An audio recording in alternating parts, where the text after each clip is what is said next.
अस्सलाम वालेकुम। आज मैं जो हमारा वेब सीरीज चला आ रहा है राइज ऑफ हिंदुत्व फैसिज्म, उसका 4th क्लास आपके सामने रखने वाला हूं। आज के क्लास में मैं आपके सामने कोशिश करूंगा जो इंडिया के अंदर जो ये हिंदुत्व ऑर्गेनाइजेशन है, इनका इंस्पिरेशन क्या है, ये किस चीज से इंस्पायर होते हैं, किस चीज को देखकर उन्होंने ऐसा एक ऑर्गेनाइजेशन इंडिया के अंदर बनाया। सिस्टम जो इनका सिस्टम हम देख रहे हैं, ये सिस्टम किसका एक कॉपी हो रहा है। देखिए, बड़ी बड़ी बातें इनके स्पीचों में होती हैं कि हम सनातन धर्म के बारे में या फिर हमारे पूर्वजों को देखकर हमने हमारा एक सिस्टम बनाया, एक हिंदू सुप्रीमेसी, एक पुरानी हिस्टोरिकल बातें करते हैं। ये पूरा बकवास ये लोग कर रहे हैं क्योंकि इनको हिंदू धर्म के साथ कोई लेना देना नहीं है। इनका असल रोल मॉडल जो थे वो यूरोप के फैसिस्ट मूवमेंट थे, जो इटली की फैसिस्ट मूवमेंट और जर्मनी की नाजी मूवमेंट, ये इनके असल रोल मॉडल है। आरएसएस जो ऑर्गेनाइजेशन है, ये प्योरली इन्हीं ऑर्गेनाइजेशन के मॉडल पे बना है, इन्हीं से लोग इंस्पायर्ड हुआ है। वो जो काम कर रहे थे वही काम इंडिया में करने के लिए इन्होंने ऐसा एक सिस्टम बनाया है। आज मैं आपके सामने चंद ऐसे बातें रखूंगा जिससे ये बात क्लियर हो जाएंगी।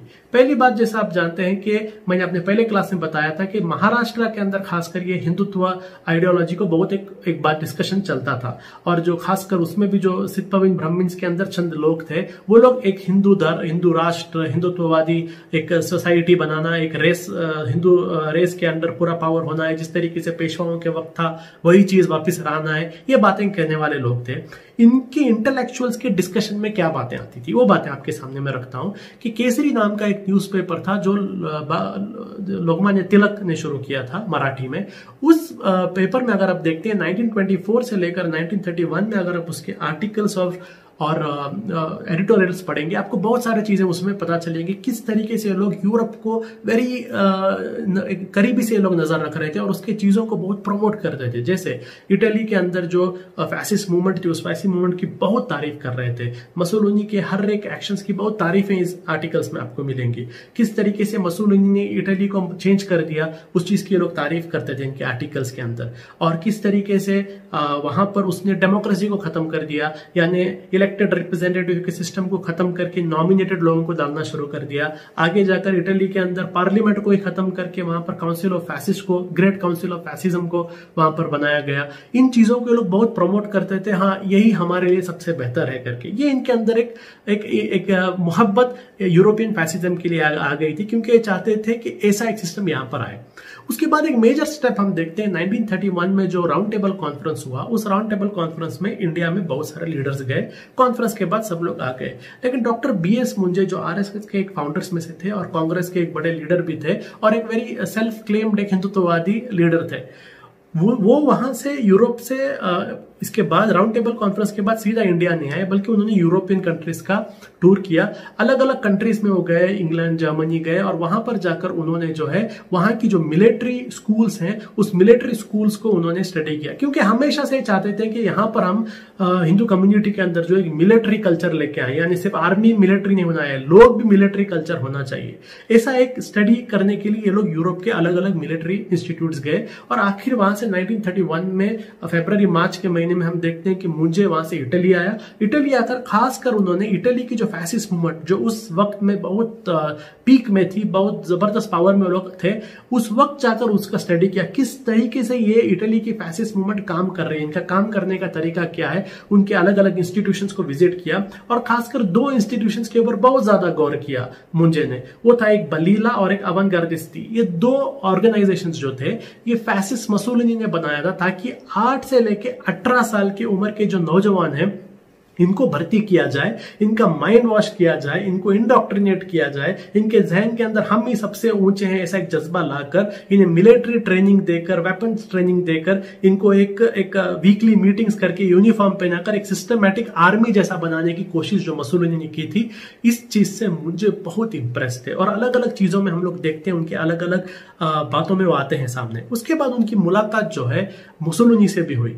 मसोलिनी से मुलाकात करके मसोलिनी से भी उन्होंने बहुत तारीफें की कि हम आपसे बहुत इंस्पायर्ड हैं, आपने जो काम किया है ऐसा काम इंडिया के अंदर होना जरूरी है, आप के जो स्टाइल है फैसिज्म का स्टाइल, इससे हम बहुत इंप्रेस्ड हैं। ये सारे चीजें जो हैं ये डॉक्यूमेंटेड है, हवा की बातें नहीं, क्योंकि मुंजे ने जो ये सारी चीजें अपने डायरी में लिखी थी, और डायरी आज भी अगर आप देखेंगे मौजूद है म्यूजियम्स में, और वो डायरी के बहुत सारे पॉइंट्स अलग अलग आर्टिकल्स में अगर आप देखेंगे आ जाते हैं। बहुत सारे लोगों ने इस पर रिसर्च किया है, अगर आप गूगल करेंगे आपको ये आर्टिकल की अलग अलग चीजें आपको मिलेगी। थोड़े उसमें से पॉइंट्स मैं आपके सामने आज रखना शुरू करूंगा।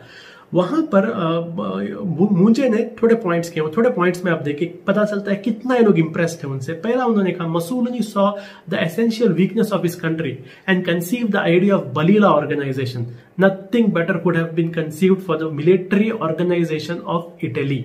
India and particularly Hindu India need some such institution for military regeneration. यानी वो कहता है कि जो वहां पर उन्होंने किया, मिलिट्री कल्चर पब्लिक को दिया इंडिया के अंदर और खासकर हिंदुओं के अंदर, ऐसा एक मिलिट्री कल्चर हमको इंडिया के अंदर देना है। और आगे वो कहता है, अवर इंस्टीट्यूशन ऑफ राष्ट्रीय Swayamsevak Sangh of Nagpur under doctor Hedgewar is of this kind. यानी वो वहां पर रेफर करता है कि हाँ, जो मैंने यहां पर बलीला में देखा उसका थोड़ा एक तरीका हम लोग यहां पर शुरू किए हैं, अभी शुरू किए हैं उसी मॉडल के अंदर।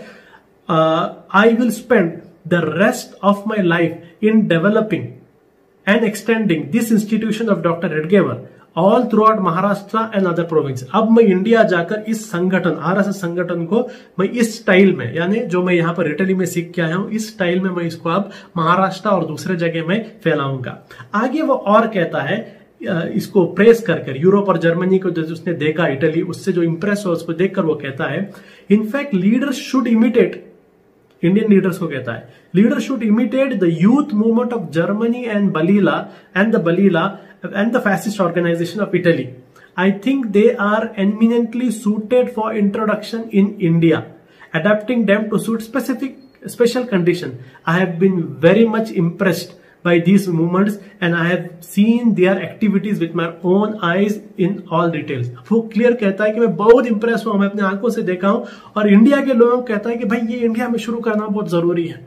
और ऐसा ही हुआ, इतना इंप्रेस थे। उसके बाद जब वो इंडिया में आए, इंडिया में आकर उन्होंने एक मैगजीन है, मराठा नाम की एक इंग्लिश मैगजीन थी, उस मैगजीन में उन्होंने इंटरव्यू देकर यही चीजें वापस उन्होंने कही। और इंडिया के अंदर एक भोसले मिलिट्री स्कूल भी उन्होंने शुरू किया ताकि बच्चों को ही जो है ऐसा एक मिलिट्री ट्रेनिंग दिया जाए, एक मिलिट्री कॉन्सेप्ट हिंदू कम्युनिटी के अंदर लाने की, जो उसने इटली में देखा था वैसा एक चीजें इंप्लीमेंट करने के लिए कोशिश उसने की।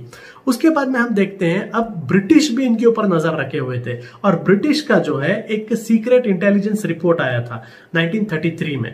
उस रिपोर्ट का नाम था नोट ऑन राष्ट्रीय स्वयंसेवक संघ 1933। उसमें ब्रिटेन की जो अंग्रेज थे उनकी इंटेलिजेंस एजेंसी क्या कह रही थी, it is perhaps no exaggeration that Sangh hopes to be in future India what fascist are to Italy and Nazis are to Germany. यानी अंग्रेजों ने करेक्ट इनको स्टडी करके समझ लिया था कि ये लोग जो हैं इटली में जो फैसिस्ट हैं और जर्मनी में जो नाजिस्ट हैं वो ये लोग इंडिया में बनना चाहते हैं। और आज हमने देखा इन्होंने वैसा बन गए। वहां से आकर जो पूरे सिस्टम्स उनके थे वो सिस्टम्स आरएसएस के अंदर इंप्लीमेंट कर दिया उन्होंने। जैसे ये वीकली मीट, उनके जो डेली मीटिंग्स हैं, उसके बाद जो मिलिट्री ट्रेनिंग है, जो लाठी ट्रेनिंग है, वेपन्स ट्रेनिंग है, और नौजवानों को लेना 8 से 18 साल के बीच में उनको प्रचारक बनाना, यानी शादी नहीं करना, फैमिली नहीं होना, इस तरीके का एक सिस्टम हम देखते हैं इन्होंने इंप्लीमेंट किया। और वहां पर इटली में उनकी आर्मी का नाम था ब्लैक शर्ट आर्मी, हिटलर की आर्मी का नाम था ब्राउन शर्ट आर्मी। यहां पर आकर वैसा एक यूनिफॉर्म इन्होंने दिया, एक खाकी पैंट आर्मी अपने आप को बना लिया, और यही सिस्टम इन्होंने इंप्लीमेंट करके आज इंडिया के अंदर हम देख रहे हैं लोग जा रहे हैं।